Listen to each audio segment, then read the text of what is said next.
Welcome to today's episode on the New Leaf podcast, and today I'm joined by an amazing guest. I've got Sam Oakes here. You might know him already, actually, as the leader and the owner of the Financial Planner Life podcast himself. Go look at how does an advisor leverage different social media platforms. People just think it's too expensive. It's not. You can get started pretty quickly with some good tools out there. When you look at LinkedIn, it's all about doubling down on your niche. Some of the most successful financial planners that I know who are on LinkedIn, guess what? They're not following other financial planners. They're not commenting on other financial planners' posts. Sam talks to us about social proof and how advisors can leverage social platforms and marketing to really build their client base. What do you do these days? You go online, you search for that TV, you probably end up on YouTube, and you're looking for somebody who has reviewed that TV. Now that's social proof. And finally, talking about how can you build your own podcast without breaking the bank? The ability to actually kind of get in front of a camera and to start producing content and putting it out there. The barrier's never been lower. All it takes is just a bit of time and energy and a bit of planning. And that's the bit which can often put people off. Let's get into it.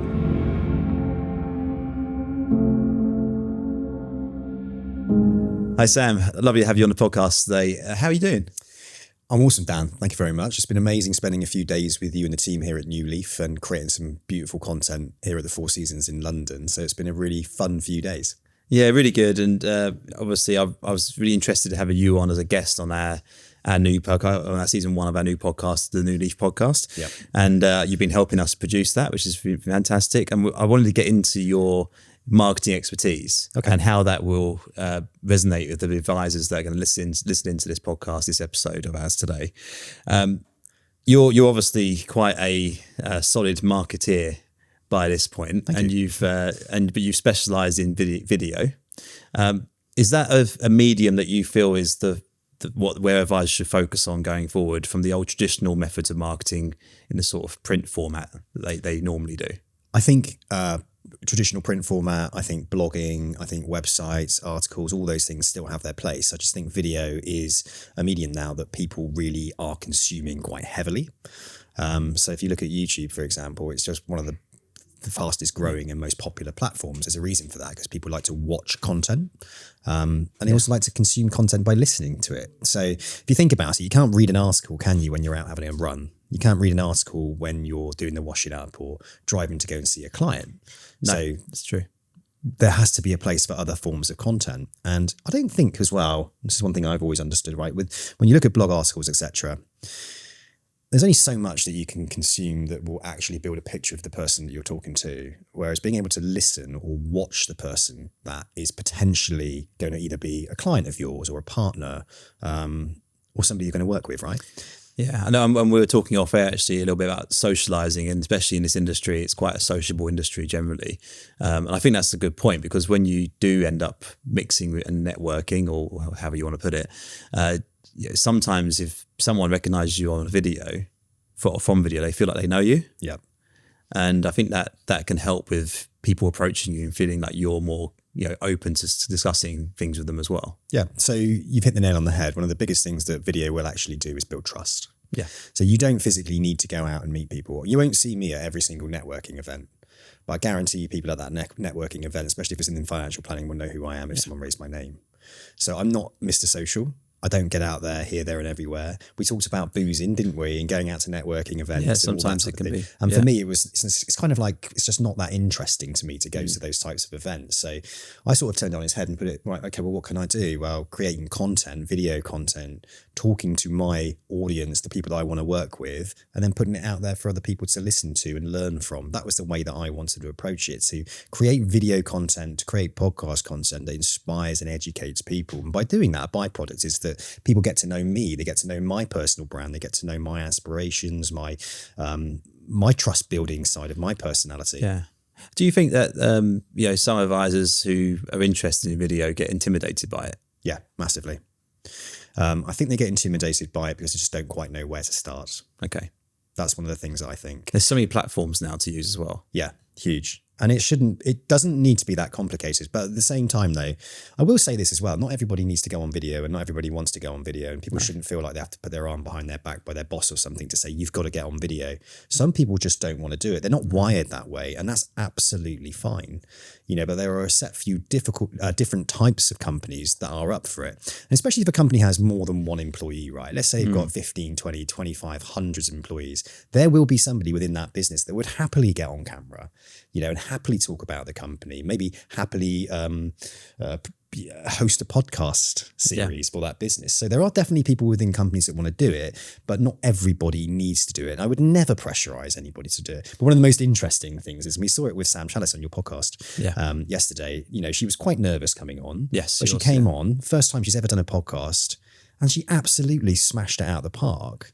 You yourself never been a podcast host before. You've been on my podcast, you've been on a couple of other people's podcasts, but you absolutely smashed it out of the park. So sometimes people think they can't do something, but when you put them into a situation where you get the cameras out, you get the lights out, you get the professional setup, and it kind of brings it to life a little bit. It makes it feel a bit special. And then all of a sudden it's lights, camera, action, and you're just away. So with regard to people getting into video and doing this, a lot of advisors are smaller businesses. Yeah. So it's all well and good us doing this, and we can get the set up, and we can pay and fund that. But for some advisors that might be out of budget at the moment, they want to get into video. Does it matter if it's just a simple thing on their phone? No, not at all. In fact, there's a financial planner called Vikash, actually, that I get on really well with. Okay. And I've been advising him in the background. We've got a little group of financial planners, and we share lots of ideas and tips. And one of the things that he's taken on board is a app called Captions. Okay. Right, so you can download that for about $4.99. Okay. Yeah. You can shoot a selfie of yourself, no problem at all, in 4K, HD, no worries. Yeah. And what you do is you spend a bit more of your time focusing on writing a script, and you load the script in, and it becomes a teleprompter. So as you're looking at your phone, there's the teleprompter. So as long as there's a script in there, and the thing it puts a lot of people off as well is the time it takes to edit a video. But the beautiful thing about something like a Captions app is that you edit the scripts, not the video.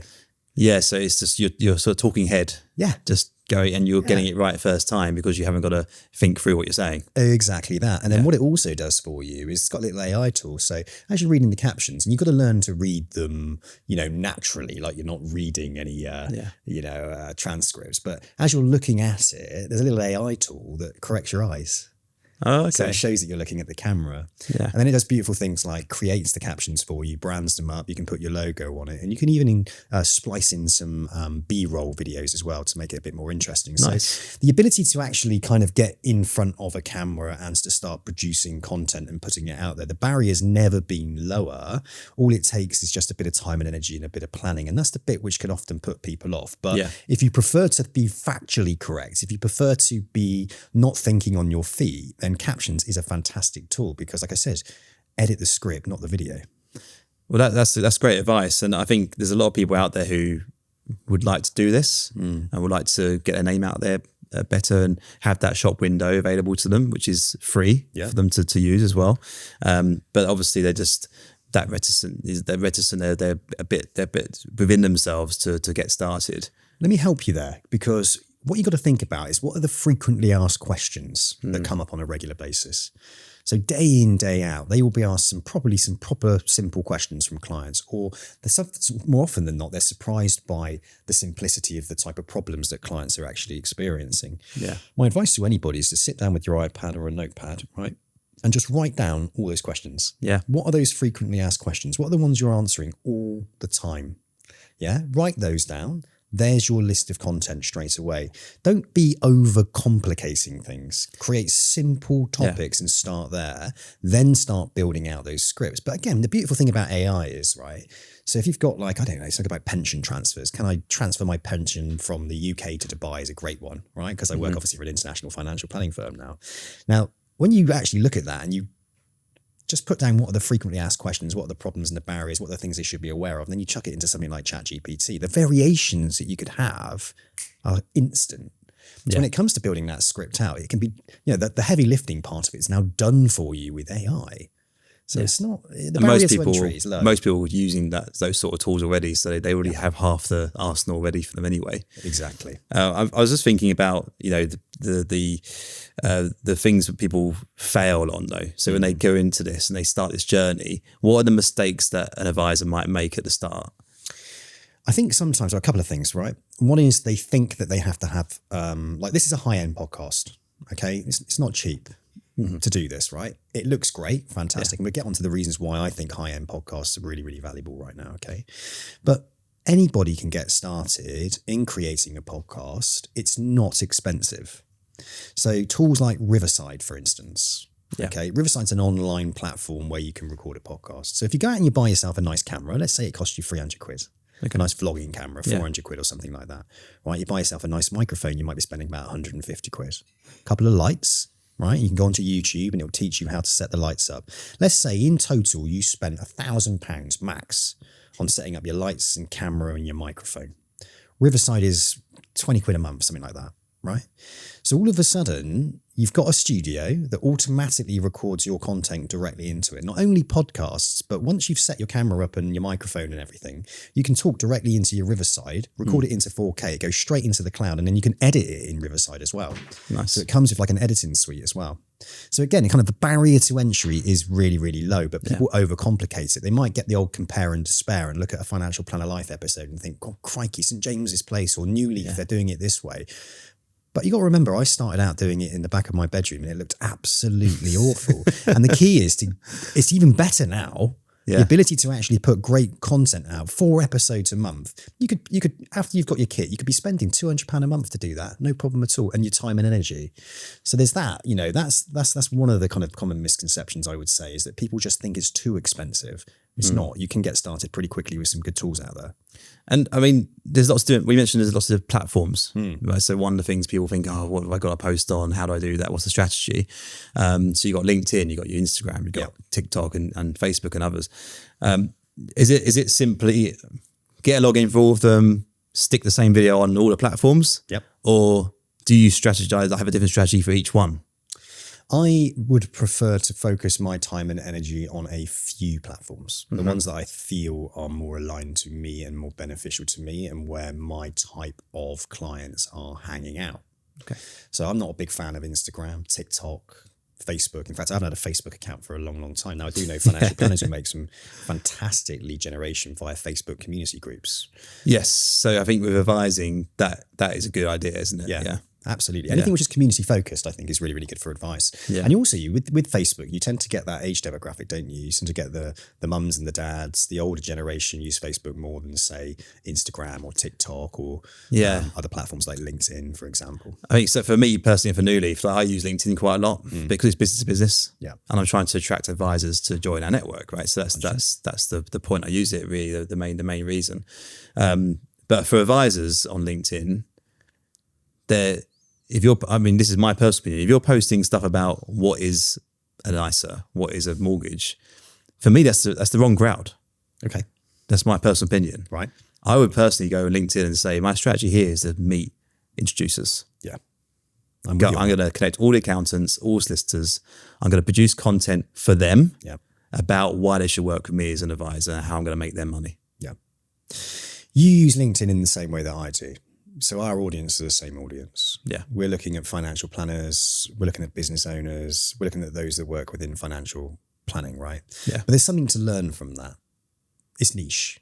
When you look at LinkedIn, it's all about doubling down on your niche. Some of the most successful financial planners that I know who are on LinkedIn, guess what? They're not following other financial planners. They're not commenting on other financial planners' posts. Too many financial planners are commenting and following other financial planners. It's almost like a bit of an ego trip. Yes. Now, whether or not it's also to do with being quite lonely as a financial planner and wanting to connect with others. That's a good point, actually. Which is quite nice. And I like that. And that's what the whole point of Financial Planner Life is as well, is to build a community of those that help each other.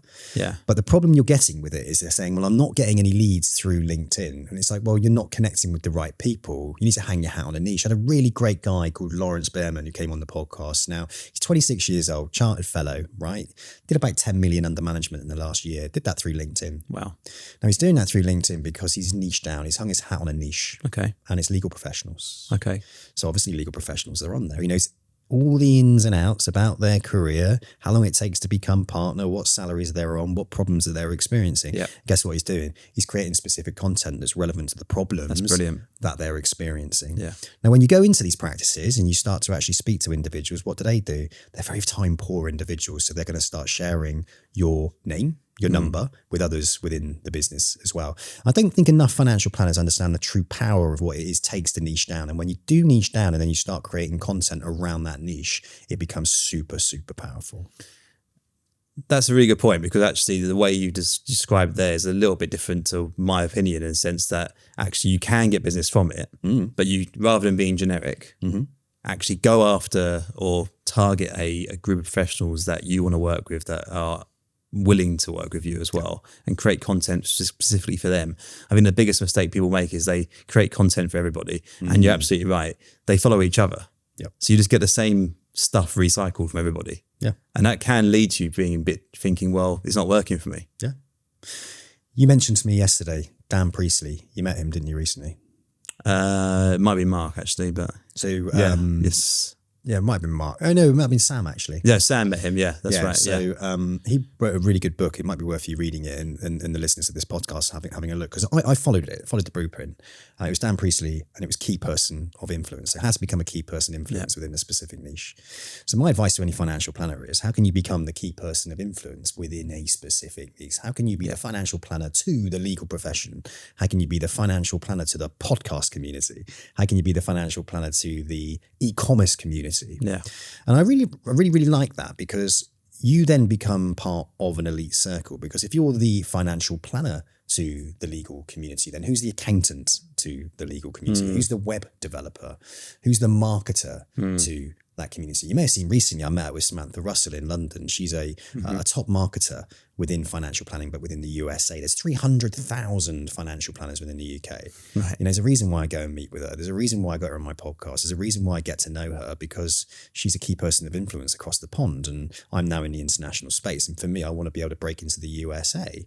What an exciting opportunity that would be for me. So what do? I go straight to another key person of influence, and instantly that opens me up to a brand new audience. Same audience. Yeah. Yeah. I've already got my social proof, which we'll get onto the power of social proof as well, and which is what financial planners really should be thinking about, is social proof. Well, that's what I was interested in. My next question was going to be exactly that, because what is social proof? It's a phrase that I've been hearing about, but don't really understand it. Okay. So, when you want to go and buy something from I don't know, like a brand new TV or something, what do you do these days? You go online, you search for that TV, you probably end up on YouTube, and you're looking for somebody who has reviewed that TV. I could literally watch 2 hours, 3 hours of YouTube videos about 3 different TVs before I make a decision as to whether or not I buy that TV. Yeah? Yeah. I might look for some reviews. So I might go to Curry's and then look at the reviews. Now, that's social proof. Okay. So people are not picking up the telephone and going, "Hey, Mr. Financial Advisor, I really want to use your services." What they're doing is they'll type something in first, they'll do a search first, and they'll try and find the answer to their question. Yeah. So it goes back to creating those videos again, right? So if you can create caption videos that are quite short and quite snappy, but you're answering those frequently asked questions, you're then putting those videos out on YouTube and they're being tagged up correctly. Yeah. How do I transfer my pension to the UAE from the UK? Typical questions that people will have I got enough to retire at 55, right? All these types of questions. When people search for the questions that are frequently asked, then they're going to find your content. That then becomes very quick social proof. So if they go from one video to the next video to the next, and maybe they see your website and then you look at a review, they're making a decision to buy before they have even met you. But it takes 3 to 5 pieces of content to actually convince them that you are the person that they should be. You can't just do one video and then do nothing. You have to be consistent, right? Yeah. And it's funny you said that, because actually I think an unintended consequence of social proof is then through AI coming involved and people searching for advisors or searching for advice, now using AI. I had an advisor literally this morning, it was just good timing. He texted me and said, "You won't believe this, I got 3 leads from ChatGPT." Yeah, that's amazing. So people are literally using that as a search bar. And he said the reason why is because it's found me in that area with all the reviews. I've got loads of reviews online. Yep. Now, he never thought getting those reviews was because then AI would see him. And this is the unintended consequence, actually, because if you're making content and you're getting your reviews and you're getting your videos out there, when someone asks now, which they are doing more and more so, I want to get a pension, who's the best advisor in my area? It's going to search for those videos. It's actually looking at analysing those and coming back going, this is the guy you want to talk to. This is the guy you want to talk to. 100%. So it's looking for authority across multiple different platforms. Yeah. And one of the ones it's now looking at is media appearances. So it will be searching to see whether or not you have any media content or have appeared on other people's podcasts or TV channels or whatnot. So it's looking for that because it's looking for that level of authority to put you above everybody else. What's really interesting is those testimonial reviews, right? So vouch for, all of those typical ones, perhaps where he had those reviews. They are being looked at as authority, right? Yeah. They're from clients. Yes. Now, I don't know about you, but let's say I go on Amazon and I want to buy the next camera I want or something like that, right?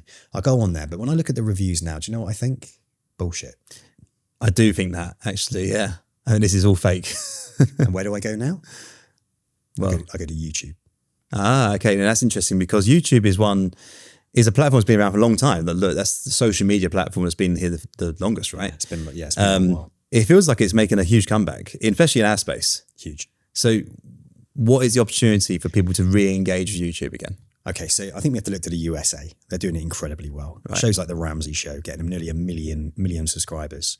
Listen, the fastest growing demographic that are using YouTube for in-depth, detailed content and answers to their questions are those between the age of 55 and 65. Okay. These is a key age of people looking to... Which is the key age. Think about what's going on at retirement. And you know what? They're the most engaged. So it's actually, again, you can be very niche with the content you want to make then. Correct. Yeah. So they're out there looking for answers to quite complex questions when they get to that, around that age. And one of the top searches that they're looking for is retirement planning. Brilliant. Okay, that's really interesting. And again, it's quite easy to create a video. All the things we're talking about to post on YouTube, it's free to create an account, to have your own. Create an account. Yeah. You can get your camera set up at home. You can start looking at those frequently asked questions. And I mean, look, I'm engaged now with a really top YouTube strategist. I'm no YouTube expert. I've had my YouTube channel with Financial Planner Life now for 5 years. I've got about 5,000 followers, which isn't too bad for a niche podcast about financial planning careers. Yeah. But for me, am I making the right content? Okay. Now there is some black magic. You can go on there. You can look at YouTube. You can turn videos on their head, look at top performers. What videos have they did the last year that did really well? Has anybody done it this year? Yeah. Can I reinvent that video? Yeah. So recently I did it and I looked at it and I think about 70% of most of the videos on most of the top say financial planners YouTube channels are retirement focused, but there's a huge amount of opportunity to repurpose that content. Now, one of the things I want to go back to with YouTube is the average age, say 55, 65, fastest growing demographics. So is the 65 plus. Okay, so that's growing as well, and it's also growing in the 45 age bracket. So it's growing. Now, where they're consuming the most of that content isn't on their mobile phones.